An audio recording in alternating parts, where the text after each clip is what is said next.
Mesdames, Messieurs, bonjour et c'est un plaisir de vous retrouver pour ce point de l'actualité. Les travaux de réhabilitation du tronçon Kota-Itedi actuellement en cours dans l'arrondissement central d'Abomey-Calavi créent d'énormes difficultés aux usagers. Vous suivrez dans ce journal les cris de cœur des riverains. La population de Betagbo dans l'arrondissement d'Akasato souffre aussi le martyre. Ils sont confrontés au problème de chute de tension électrique. Et puis, tension entre les États-Unis et la Russie. À l'origine, les déclarations de Joe Biden qui promet de faire payer Vladimir Poutine pour l'ingérence de la Russie dans l'élection présidentielle américaine de 2020.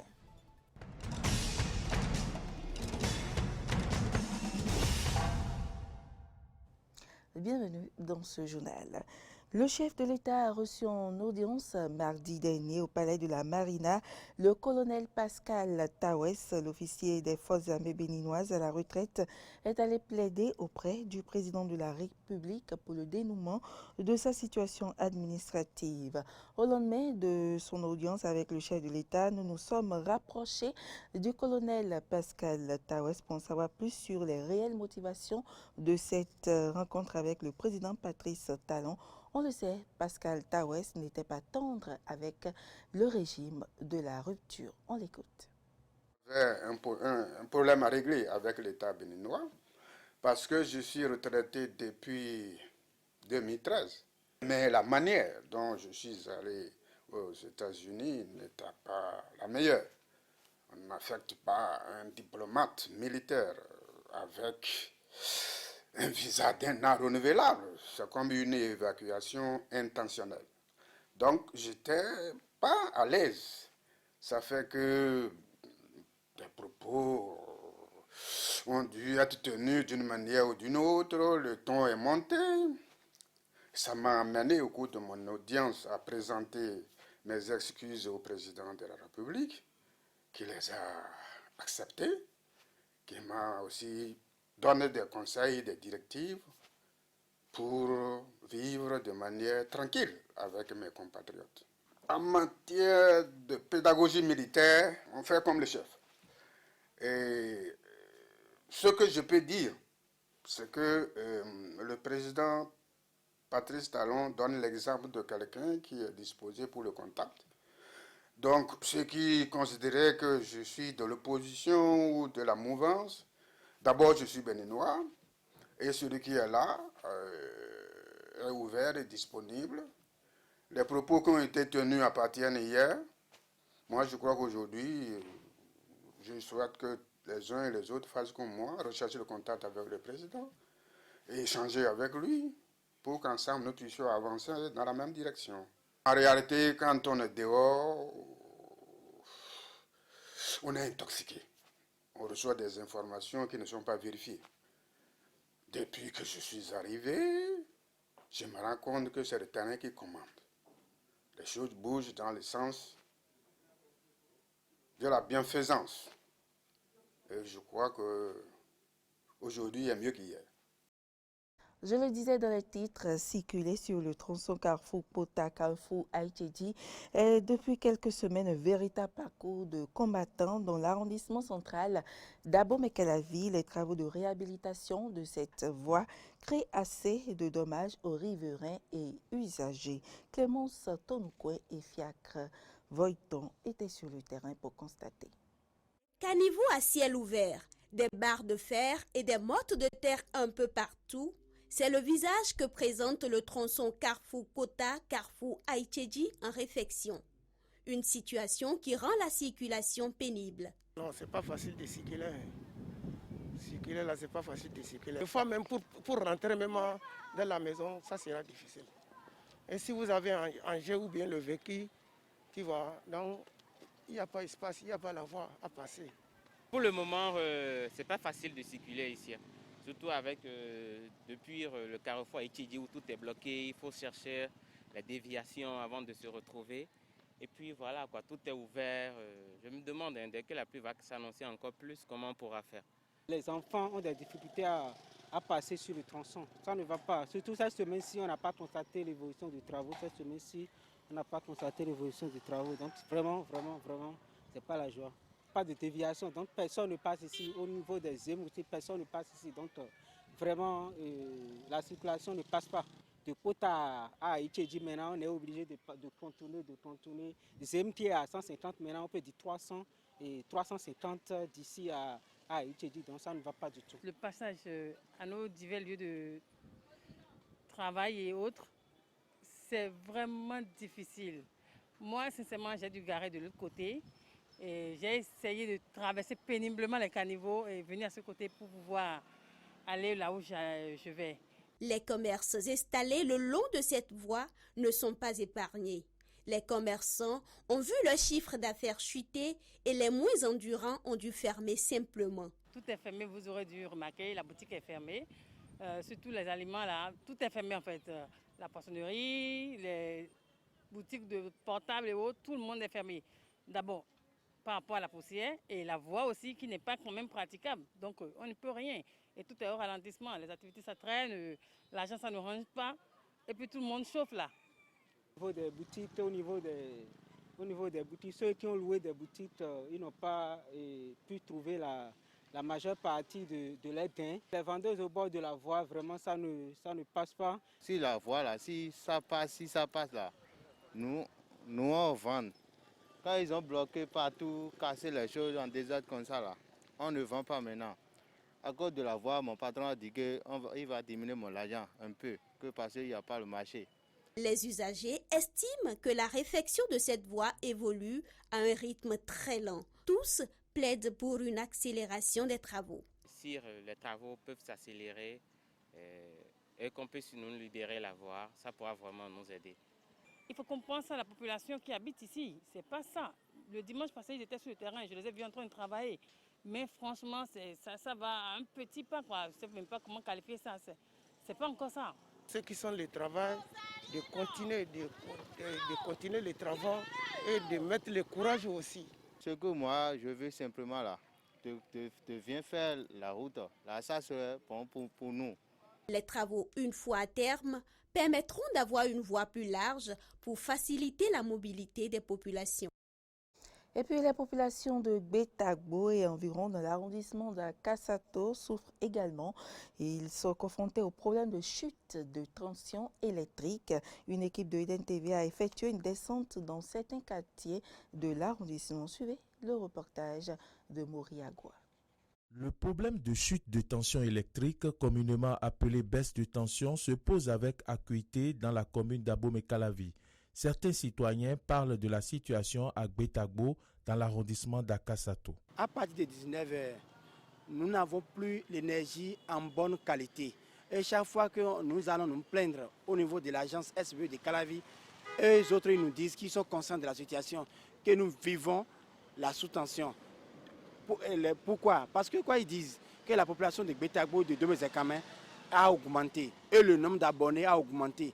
Et les transformateurs qui sont déposés depuis des temps donnés, ces transformateurs n'ont plus la capacité nécessaire de supporter le nombre d'abonnés. Ce qui fait qu'à partir de 19h, nous n'avons pas le jus dans nos maisons respectives. Il y a assez de baisse de tension et tous les trucs, les appareils des gens sont en train de griller, mais on ne sait pas comment se faire. Depuis quand ils ont fait l'installation dans ce quartier, je vois qu'il y a trop de baisse et tout le monde disait que c'est la haute tension qui est un peu plus petite. Bon, on est en train de débrouiller avec ça, vraiment. Par rapport à moi-même, j'ai beaucoup de trucs qui étaient gâtés pour moi-même.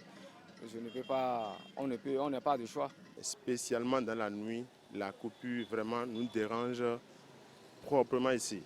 Et nous sommes bien embêtés par la coupure. Les habitants de Domezekame ne sont pas épargnés par cette situation. À Domezekame, auparavant, c'était le village à Djabo, qui était un seul village. Maintenant, c'est divisé en deux villages qui fait à Djabo 1 et Domezekame. Et c'était le même transformateur qui alimente à Djabo jusqu'à Domezekame et jusqu'à chez le pasteur César. Ce qui fait que, moi, par exemple, je vais prendre mon cas, chez moi à la maison. Depuis 2016 que je suis un abonné à la SBDE, je n'ai pas du tout le courant. C'est seulement les dimanches et c'est de 7h à 19h que j'ai le courant. Nous ne savons pas ce qui se passe, si c'est notre transformateur ou bien quoi. Vraiment, seule la SBE2E pourra nous indiquer et pourra nous dire ce qui se passe réellement. Si nous-mêmes, nous ne le savons pas. Les citoyens et habitants de ces villages lancent ici un appel aux autorités à divers niveaux. Gbetagbo, c'est à peine 20 ou bien 30 km de Cotonou. Nous sommes déjà à Cotonou. Que les autorités à divers niveaux puissent venir nous aider à finir avec une situation qui ne nous honore pas ici à Calavi, à Gbetagbo et dans le village de Domaine-Sekame. Il y a beaucoup de plaintes qui ont été posées à la SB2E. Ils savent ce que nous vivons. Chaque fin du mois, nous payons des entretiens pour nos compteurs. Mais nous ne trouvons pas gain de cause. Donc nous leur demandons de venir à notre secours. Parce que sans l'électricité, beaucoup de choses peuvent se passer. Et nous ne pouvons pas... Nos villages, les deux villages resteront dans l'obscurité, ce qui n'est pas du tout bien. Nous allons juste demander aux autorités d'essayer, puisque je sais qu'ils écoutent bien, ils sont à l'écoute, mais d'essayer encore d'écouter avec un cœur attentif. Donc de prêter attention aux populations qui sont à Gbetagbo, de nous prêter attention et d'essayer de nous régler ce problème auquel nous sommes confrontés. Espérons que cette situation de chute de tension dans la commune d'Abomey-Calavi trouve un dénouement rapide pour le bonheur des populations. L'actualité hors de nos frontières, il y a 7 ans, la Crimée a été rattachée à la Russie le 18 mars 2014. Vladimir Poutine signait le traité de réunification. Les habitants de la péninsule avaient voté massivement en faveur d'un rattachement à la Russie, mais depuis, les autorités ukrainiennes et les puissances occidentales ont toujours considéré ce vote comme illégal, justifiant des sanctions contre la Russie. 7 années maintenant que le drapeau russe flotte au-dessus de la Crimée. En mars 2014, alors que l'Ukraine était confrontée à de graves troubles, les habitants de Crimée ont exprimé le souhait de voir leur région rattachée à la Fédération de Russie.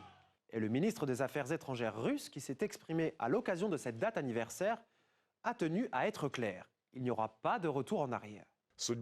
Le sort et l'avenir de la Crimée sont à jamais liés à la Russie, que cela plaise ou non. Aucune démarche des États occidentaux menée par les États-Unis d'Amérique ne peut changer cette réalité, que ce soit du point de vue du droit international ou d'un point de vue politique ou moral. De son côté, notre diplomatie continuera à travailler vigoureusement afin d'enraciner dans l'esprit des partenaires étrangers les réalités liées au retour de la péninsule dans le giron de la patrie. Les autorités ukrainiennes, de leur côté, ne l'entendent pas de cette oreille. Et leur président a préparé une stratégie pour mettre fin à ce qu'il considère être l'occupation d'une région ukrainienne. Il y a 7 ans, la Russie a tenu un faux référendum en Crimée. Pour la première fois depuis le début de l'occupation, l'Ukraine a préparé une stratégie de désoccupation et de réintégration de la péninsule. Nous appelons le monde à s'unir au sein de la plateforme pour la Crimée pour rattacher ce qui est ukrainien à l'Ukraine.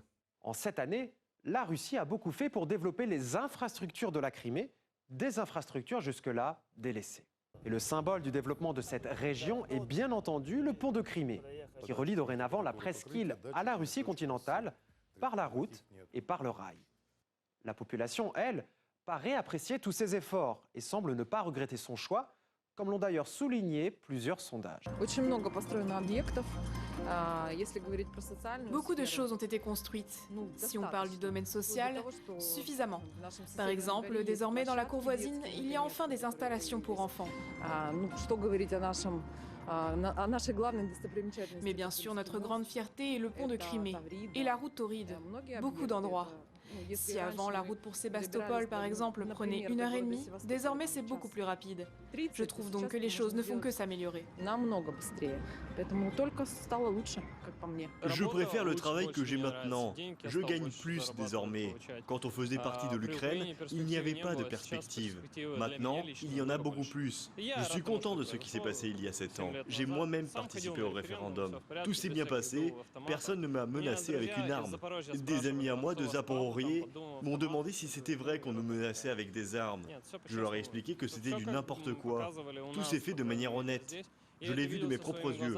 Le reste, je n'y crois pas, tout simplement. Alors bien sûr, ce différend territorial entre l'Ukraine et la Russie n'est pas sans conséquences. Par exemple, pour l'alimentation en eau de la péninsule.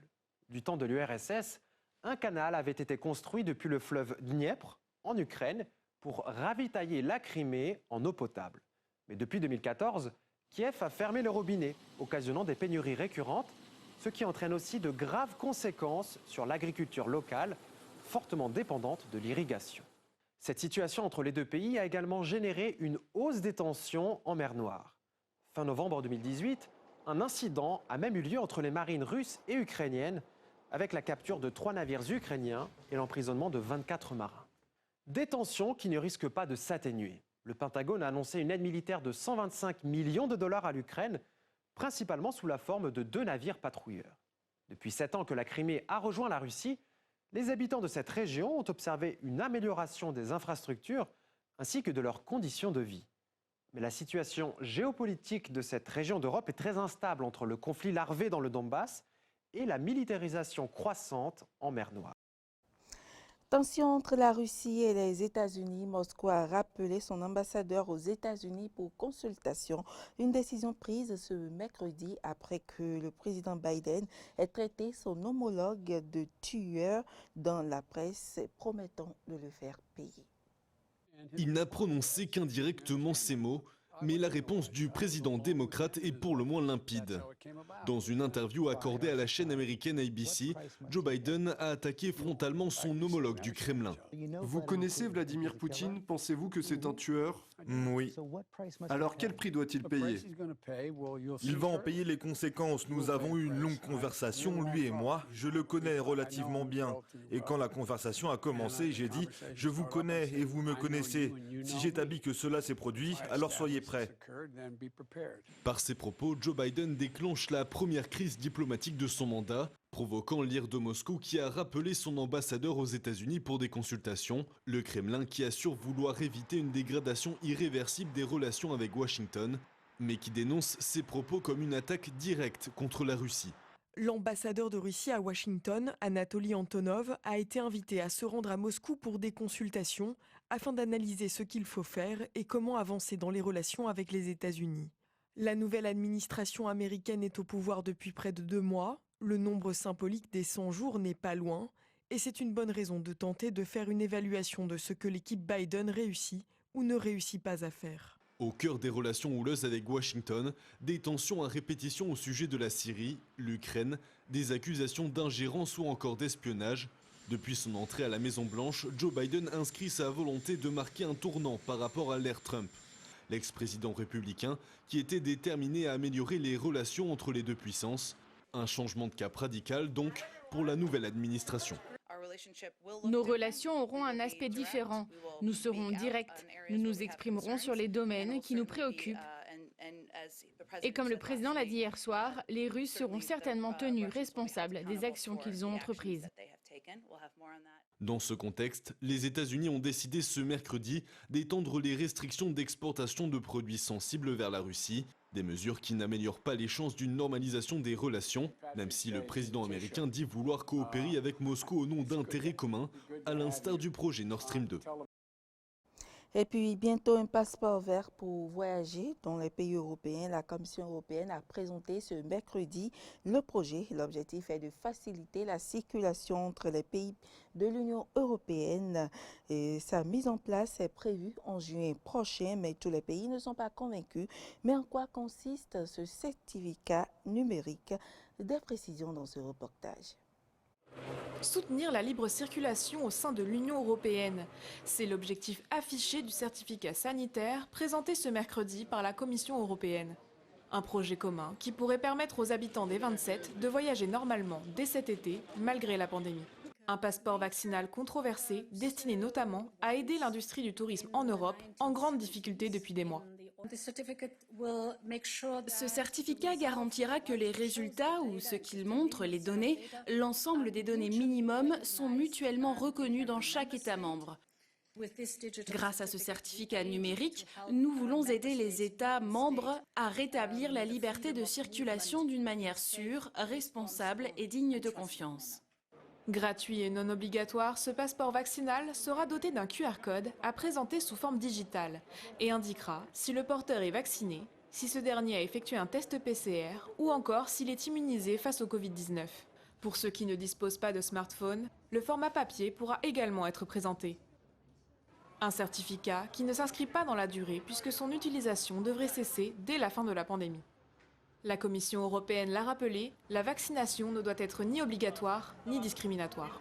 Il ne s'agit pas d'une vaccination obligatoire en Europe. Il est donc possible pour les gens de refuser d'être vaccinés et il est également impossible pour certaines personnes qui veulent être vaccinées de recevoir le vaccin car elles ne sont pas prioritaires dans les différentes stratégies. Nous offrons donc une sorte de possibilité de recevoir sous forme numérique ou sur papier un véritable instrument sans aucune discrimination entre les citoyens. Les personnes non vaccinées pourront donc continuer de voyager en Europe, mais devront éventuellement se soumettre à des mesures sanitaires, telles que la quarantaine. Pour les détenteurs du précieux sésame, les 4 vaccins actuellement autorisés par l'Agence européenne des médicaments seront pris en compte. Pfizer-BioNTech, Moderna, AstraZeneca et Johnson & Johnson. Mais la Commission européenne laisse toutefois la possibilité pour les États membres d'accepter les certificats qui correspondent à d'autres sérums. Un projet en forme de challenge pour Bruxelles, puisque ce passeport est loin de faire l'unanimité au sein des 27. Mesdames, Messieurs, ce sera tout pour cette édition. Merci pour l'attention et à demain.